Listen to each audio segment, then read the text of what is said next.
E eu me lembro, quando eu cheguei no Google, a primeira coisa que apareceu desse tal Odu era assim: esta pessoa ficará dividida entre 2 caminhos, 2 religiões. Eu fiquei arrasada com aquilo dali. Eu falei, eu me recuso, eu não conseguia me imaginar em uma religião que não fosse candomblé. Eu preferia morrer do que virar crente. Eu tinha pavor de crente. Pavor de crente. Por quê? Como você enxergava o crente? Olha, assim, o diabo, ele sabe o que fazer, né? Porque ele colocou os piores tipos de crente na minha vida. Sabe aquelas pessoas, aquelas meninas na escola que falam assim, eu sou virgem, mas elas já tinham feito de tudo só pra poder dizer que era virgem. Vamos manter assim pra não descer o nível, né? Manter nossa elegância. Eu falava, gente, mas quer enganar quem? Né? Quer enganar quem? Então, tudo que eu conhecia era muito aquela visão estereotipada que a gente ainda tem muito no Brasil, do crente, né? Então, eu não tive uma amiga cristã autêntica. Eu nunca havia conhecido um cristão genuíno. Tudo que eu conhecia sobre crente era o falso crente. E eu falei, eu prefiro viver assim no inferno do que ser isso daí, porque ao menos eu vou pro inferno com sinceridade, mas essa vida daí eu não quero. E então eu me lembro que essa palavra, eu falei, como assim, vou ficar dividida entre 2 religiões? E eu me lembro que eu fiquei revoltada com os orixás e falei, vocês estão o quê, suspeitando de mim? Não me imagino longe disso aqui.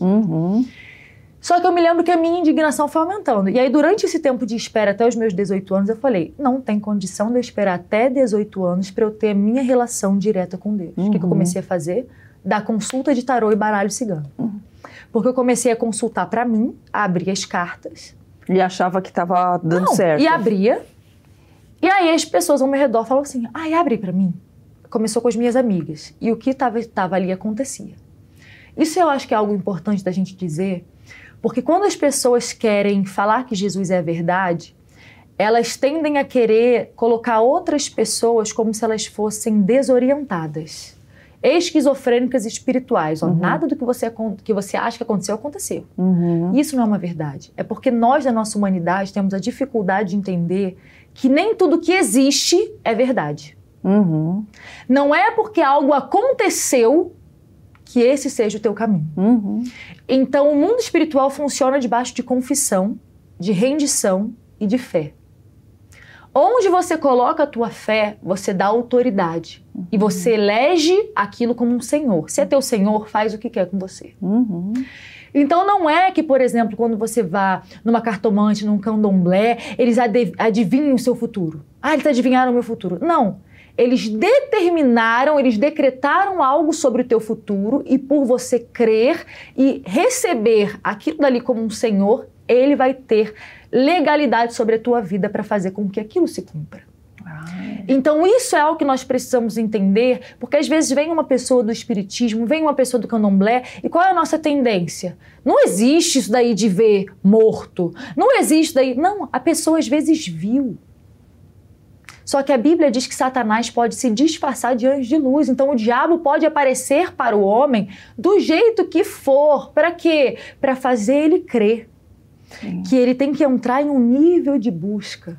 Que o diabo não tem problema em te dar tempos de descanso, não tem problema em te dar dinheiro. Ele te dá tudo o que for preciso para ter a tua fé. Porque com a tua fé no diabo, ele te leva para o inferno. É o que ele quer. Ele pode te mandar para o inferno rico, pode te mandar para o inferno rodeado de gente. Ele vai te dar tudo, porque tem uma coisa que ele não pode te dar: salvação. E as pessoas se deslumbram hoje. Nossa, fulano falou e aconteceu, mas lá disseram que ia acontecer. Claro, porque você colocou a sua fé. O mundo espiritual é movido por entrega, por rendição. E você, naquele papel, você cria que você era inspirado por alguma entidade? Como que você revelava? Eu realmente cria que eu tinha algo com Deus e que eu tinha algo que, como eu posso dizer, até hoje eu reconheço, que Deus, em sua infinita graça e misericórdia, ali no cenário de uma criança, porque com 13 anos eu iniciei a minha busca, sem meus pais permitirem, mas eu indo ali buscando, como uma criança, como uma adolescente que realmente desejava buscá-lo, eu vejo que, em muitos momentos ali, embora fosse um ambiente que não era um ambiente verdadeiro, Deus se manifestou a mim de forma verdadeira por misericórdia. Então, muitas vezes, aquilo que algo ministrava, e hoje eu sei que esse algo era o Espírito Santo já fazendo algumas aparições. Eu não havia virado o templo dele, mas eu entendo que ele fazia algumas aparições misericordiosas, sabe? E eu começava a contrastar e eu falava, tem alguma coisa errada. Algo dentro tem alguma coisa errada.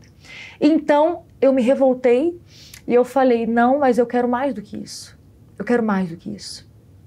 E então teve um período que eu parei de estar indo ao candomblé, porque eu não aceitava que eu não conseguia ter uma relação direta e íntima com Deus.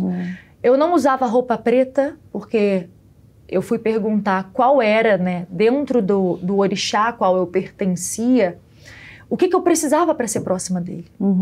E disseram que o orixá a qual eu pertencia, na época o Batalá ou Oxalá, né, como eu cria, era um orixá muito puro.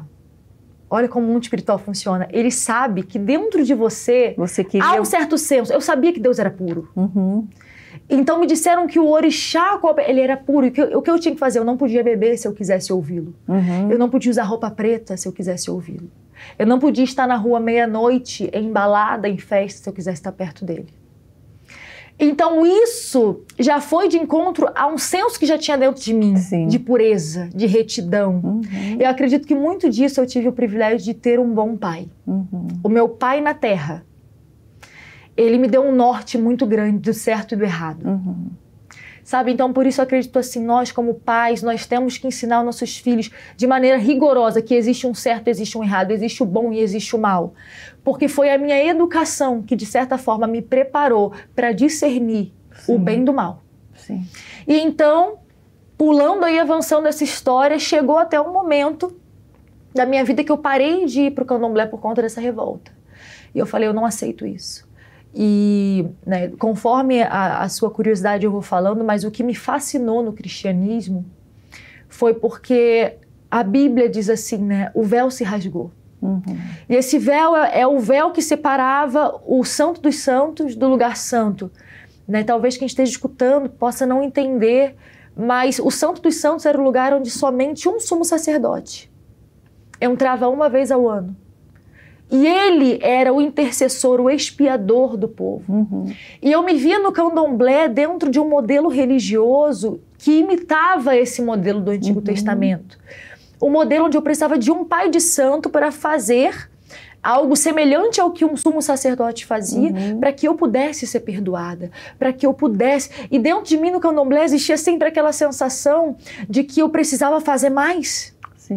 De que nunca eu estaria à altura de Deus para poder falar com Ele. E realmente a gente nunca vai estar. Mas em Cristo eu entendi que eu nunca vou ser justa em minha própria justiça. Eu nunca vou ser merecedora.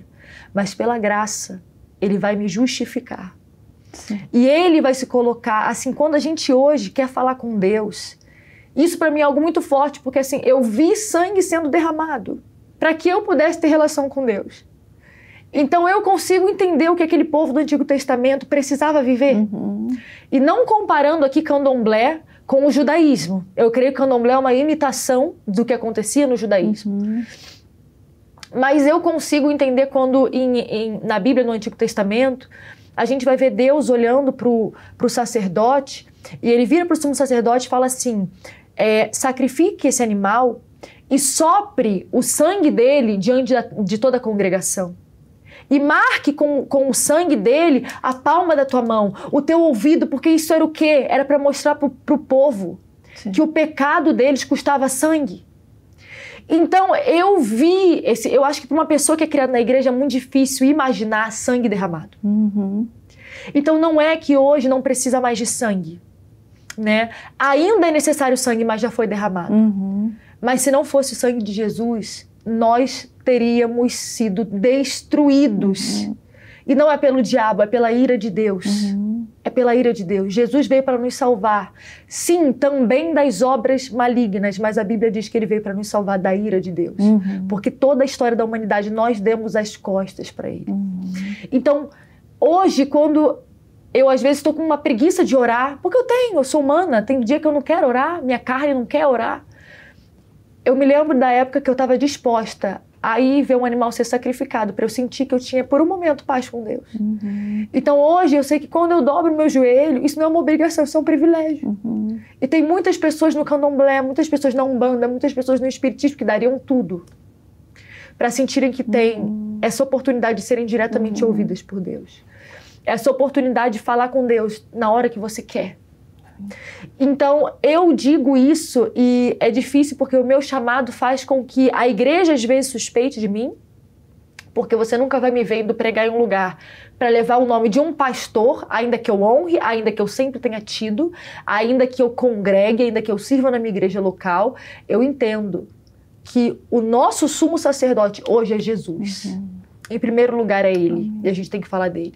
E a igreja às vezes entra em crise, porque ela não consegue entender, assim, o precioso sangue de Jesus. Sabe, ela não a igreja, às vezes a pessoa que está numa instituição, quando eu falo igreja, como eu disse, é nesse sistema, uma pessoa que sempre cresceu numa instituição, ela cresceu dentro de um privilégio que às vezes ela não consegue reconhecer. Sim. E aí se torna chato. Então, eu digo, tem muita gente que fala assim, eu queria ter apagado o meu passado. É claro que eu me arrependo dos meus pecados, mas eu sou muito grata a Deus por hoje poder reconhecer o valor do sangue de Jesus, sabe? Por hoje poder reconhecer. Então hoje, quando a gente se dobra diante de Deus, a gente pode falar com Ele porque tem sangue derramado ali. Um sangue que foi derramado para que o nosso não tivesse que ter sido. Então hoje eu posso entrar nesse lugar que antes só um homem entrava uma vez ao ano. Uma vez ao ano. Eu hoje posso entrar nesse lugar. Porque Jesus está ali, né? O sangue dele foi derramado ali. Então hoje o meu sangue não vai ser derramado. Eu posso estar na presença de um Deus justo, mesmo sendo injusta, porque eu sou justificada por esse sangue. Amém. Então isso me fascinou. Amém. Eu encontrei o Deus que eu procurava. Eu encontrei não só uma religião. Eu não me converti a uma religião. Até hoje, você vai falar, ser evangélica é difícil, porque como evangélica no sentido do movimento evangélico brasileiro, eu vou ter inúmeras discordâncias, né? Mas eu me converti ao Senhor Jesus. E claro, como evangélicos no sentido de pessoas que seguem o evangelho, é isso que a gente tem que buscar. Mas eu me converti sem conhecer nada da religião evangélica.